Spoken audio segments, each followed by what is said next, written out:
Dans l'épisode précédent, une première preuve, l'analyse de sang, est venue disculper Martial Brutos, le si sympathique et avenant vigile, injustement accusé d'un crime qu'il n'a pas commis.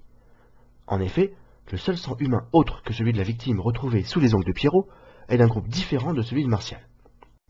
Une autre preuve est même apportée par les experts. L'assassin a des globules rouges très caractéristiques en forme de faucilles. Ces globules rouges sont la preuve que l'assassin est porteur d'une maladie génétique, la drépanocytose. Pour mieux comprendre cette maladie, quelques petits rappels sur les globules rouges. Ce sont des petites cellules très malléables de forme circulaire qui transportent le dioxygène et le dioxyde de carbone dans le sang. Leur souplesse et leur forme leur permettent de se faufiler dans les plus petits vaisseaux sanguins du corps, les capillaires.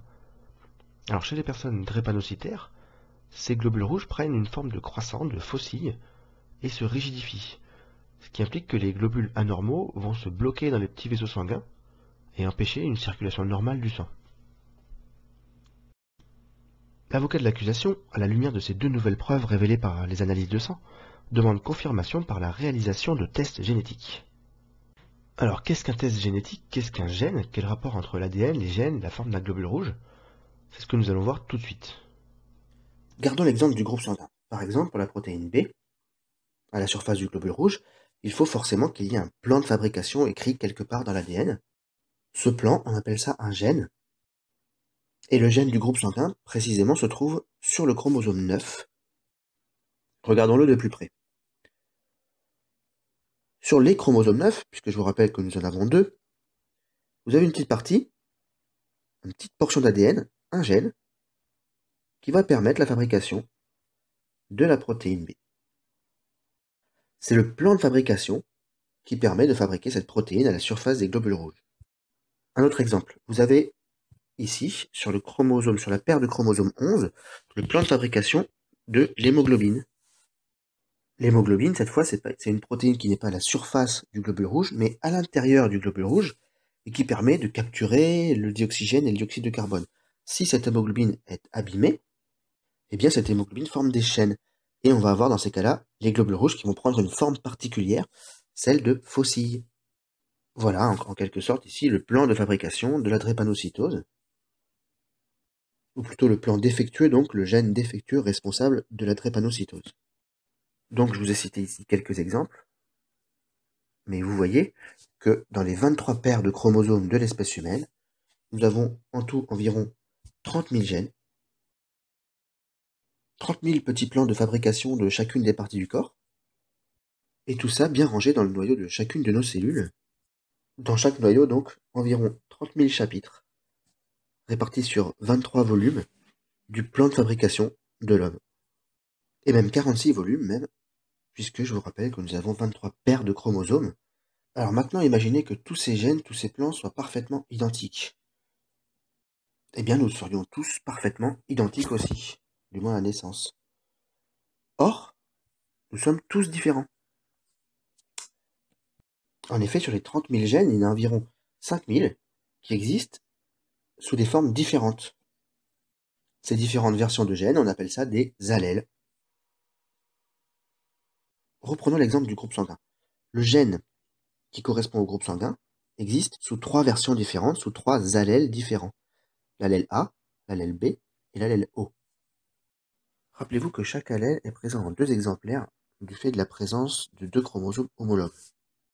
Alors concrètement, comment ça fonctionne? Si vous avez un allèle A et un autre allèle A, et comme vous avez 2 fois le plan de fabrication de la protéine A, eh bien vous allez être de groupe A et vous allez produire des molécules A à la surface de vos globules rouges. Si vous avez 2 fois le plan de fabrication B, de la même manière, vous avez 2 fois le plan de fabrication des molécules B que vous allez donc présenter à la surface de vos globules rouges. Si vous possédez les 2 types de plans qui fonctionnent, si vous avez un plan A et un plan B, donc un allèle A et un allèle B, vous allez produire les 2 molécules à la surface de vos globules rouges. Et encore un groupe sanguin, si vous possédez 2 fois l'allèle O, eh bien dans ces cas-là, vous ne produirez rien. Il n'y aura rien à la surface des globules rouges, puisqu'en gros l'allèle O est un allèle défectueux qui ne fonctionne pas. C'est un petit peu comme un plan qui serait déchiré, abîmé, qui ne permettrait pas de construire l'objet auquel ce plan est destiné. C'est ce qui se passe, l'allèle O est un allèle défectueux qui ne permet pas de produire une protéine à la surface des globules rouges. Donc, évidemment, quand on est BO, comme ici, eh bien, on a un plan qui fonctionne correctement, le plan B, et un plan qui ne donne rien. Donc, vous retrouvez groupe B. Vous avez des molécules B à la surface de vos globules rouges. Si vous êtes A, O, si vous avez le A et le O, eh bien, vous avez un plan qui marche, celui du A, donc vous allez être de groupe A et vous allez avoir des molécules A à la surface de vos globules rouges. Dans ces cas-là, on dit que le A et le B, l'allèle A et l'allèle B, s'expriment. Ce sont des allèles dominants. Quand ils sont ensemble, ils sont codominants.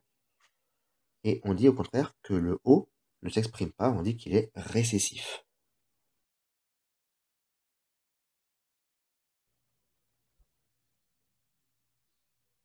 Autre exemple, sur le chromosome 11, je vous rappelle, vous avez le gène de l'hémoglobine, qui permet à l'intérieur des globules rouges de transporter le dioxygène. Si vous avez la version normale, c'est-à-dire de ce gène, c'est-à-dire 2 fois D+, vous avez le plan de fabrication normal de l'hémoglobine et vos globules rouges seront normaux. Si vous possédez la version normale, mais également l'autre version, l'autre allèle de l'hémoglobine, qui s'appelle D-, bien dans ces cas-là, il n'y aura pas de problème. Comme vous avez une version normale et que cette version est dominante, eh bien vous aurez une forme normale d'hémoglobine. Si par contre, vous possédez les deux allèles abîmés, les deux autres versions, les deux autres allèles de l'hémoglobine, ceux qui sont défectueux, eh bien dans ces cas-là, vous ne pourrez pas présenter une hémoglobine normale. Votre hémoglobine va faire des chaînes et vous présenterez alors des globules rouges en forme de faucille, caractéristique de la drépanocytose.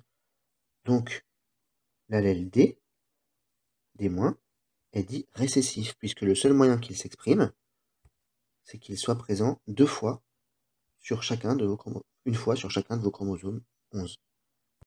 Pour résumer, un gène, c'est une portion d'ADN et donc de chromosomes qui code pour un seul caractère. Un allèle, c'est une version d'un gène. Certains allèles sont dits dominants, comme A ou B, ou bien encore D+, c'est-à-dire quand ils sont présents, ils s'expriment forcément. D'autres sont dits récessifs, comme O ou D-. Pour s'exprimer, ils doivent être forcément par deux, c'est-à-dire présents sur chacun des chromosomes de la paire.